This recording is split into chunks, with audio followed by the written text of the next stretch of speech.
Today, we will be sharing our investigation of the impact this pandemic has had on Americans' economic health and how the societal divides have widened in the shared experience of COVID-19. As we all know, COVID-19 has shaken up almost every aspect of our lives and changed the world as we know it. No matter where you live or who you are, we have all felt or observed the effects of the pandemic on everyone's well-being. Now more than ever, our financial health is more dire and for many, the main concern in our day-to-day.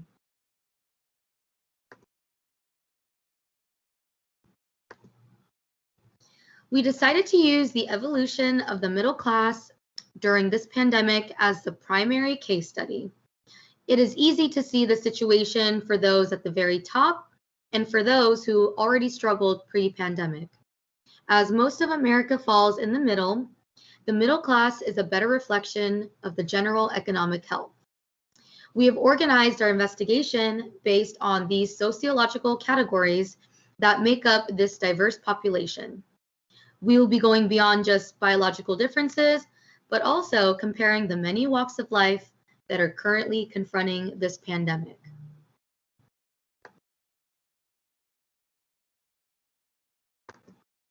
First, we will be looking at the U.S. job market pre-pandemic to help compare and contrast. Middle-class households are working more hours than ever, but have very little to show for it.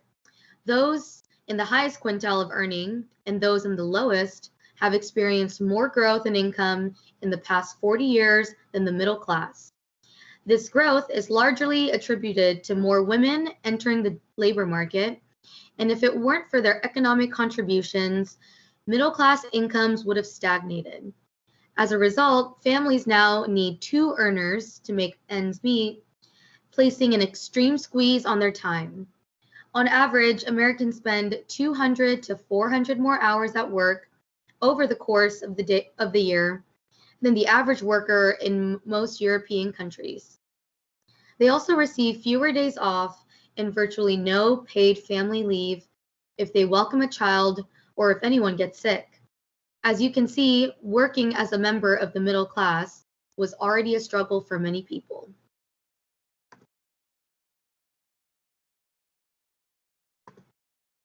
Like salt on a wound, this pandemic put further economic and mental strain on those that were already scraping by. The people who are already earning the lowest and on the brink of having to tap into other resources lost the most during this pandemic. Another painful observation is seeing a number being displaced out of their careers. Many have had to earn less than pre-pandemic times and probably have had to dip into hard-earned savings and for the first time in their lives, visit a food bank. It is clear that many Americans have disproportionately been forced to make these hard decisions.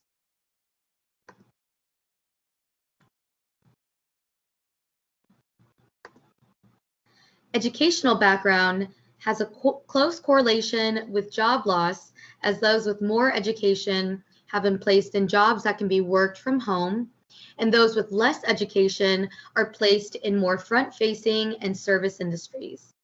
With the pandemic limiting in-person interactions, lower wage positions and service industries struggle the most.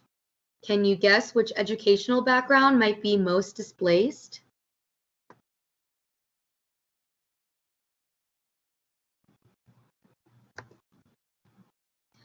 Before this pandemic, the job market has always had an educational divide, and there has always been an earning border between those with and without degrees.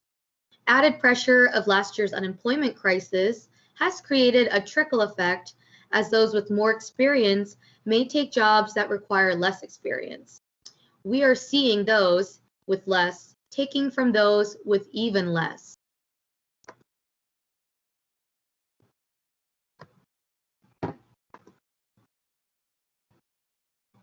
The information you see here is indicative that while there may be less women in the general work field, they account for more unemployment as women account for most of the workforce in industries that were most impacted, such as restaurants, retail, hospitality, and healthcare, as reported by the U.S. Bureau of Labor Statistics.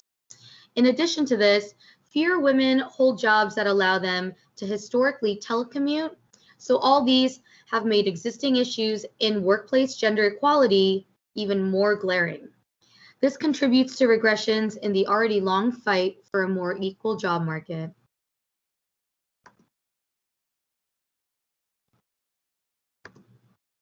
In addition to the pressures of unemployment, there's the case of childcare.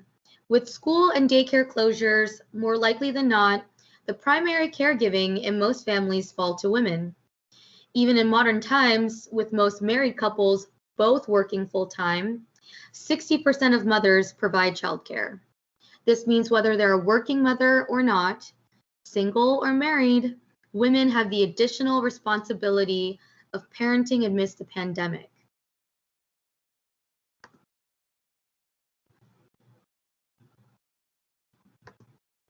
Now let's take a break from all these depressing statistics.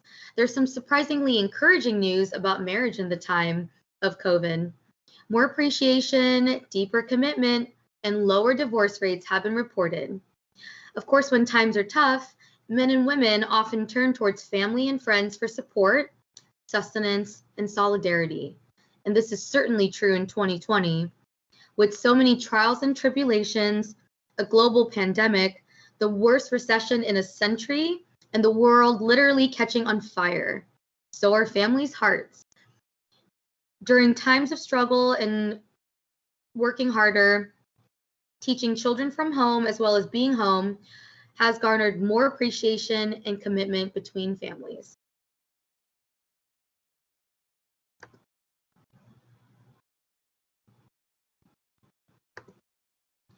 As most of us fall into these age groups, millennials ages 24 to 39 and Gen Z ages 18 to 23 are already entering and navigating a tricky job market and in a time that has shifted every industry.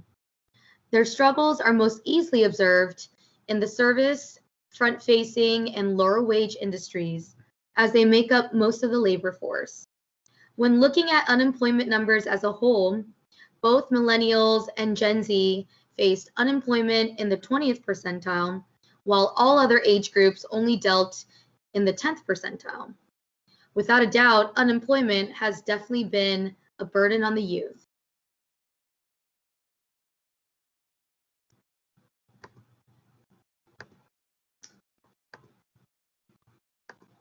One advantage the youth had over older generations was the ability to use technology to connect with others during the social distancing.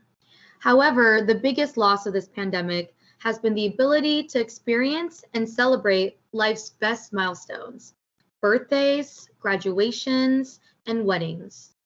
Millennials and Gen Z have had to cancel, postpone, or creatively alter the way they experience life's firsts.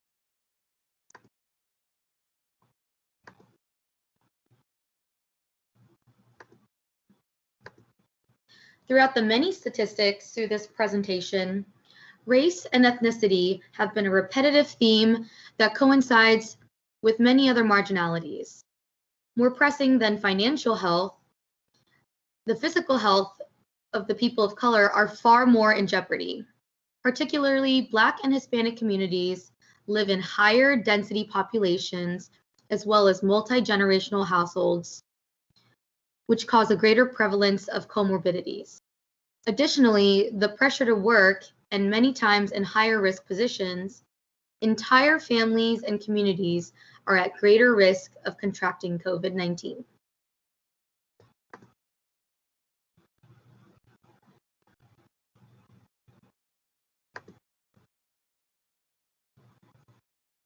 Aside from the stress of health, many families of color still have the stress of staying housed and fed. With unemployment at its peak, already marginalized groups feel the most strain in getting the most basic resources. Those lucky enough to be employed feel more pressure to work in essential positions, which come with a higher chance of contracting COVID.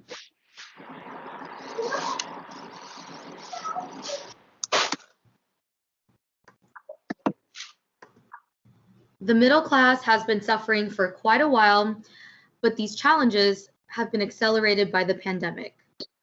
Over the past few decades, wages have barely increased, while the cost of living has increased significantly. In many households, bills have increased as income slows due to job loss, small business closures, and loss of school and childcare. With less opportunity in the workforce, especially in gigs and part-time work, people don't have the option to rely on immediate work when faced with evictions and food insecurity.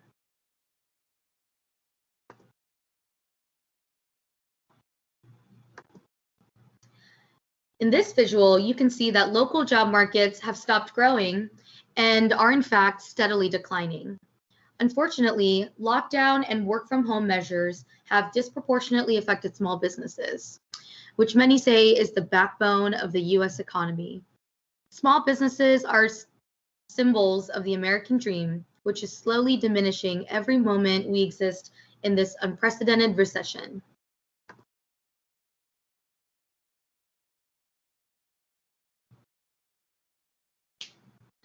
Now we have a personal testimony from one of our own, Mr. Michael McLaren will be speaking about how his own small business has been affected.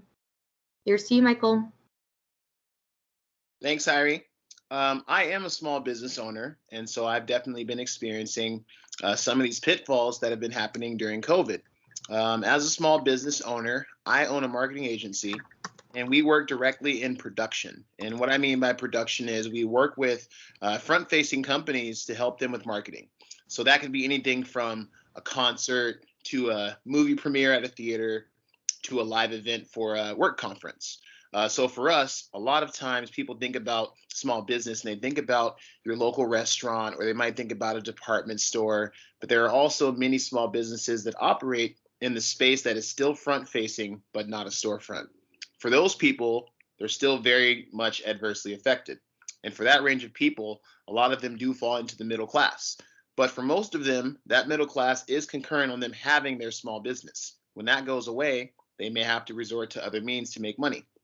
One example would, for example, be having a job here, temporary jobs, but that definitely will not supplement the money that they might normally earn.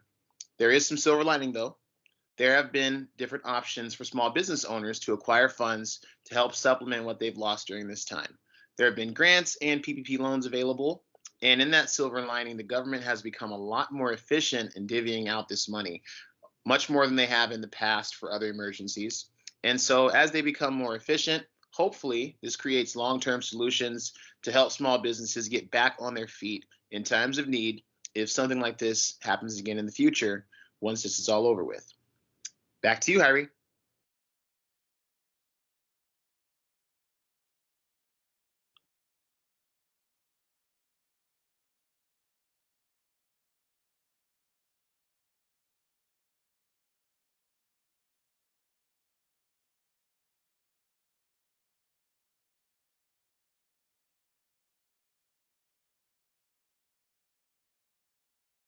Well, looks like you're on mute, Harry.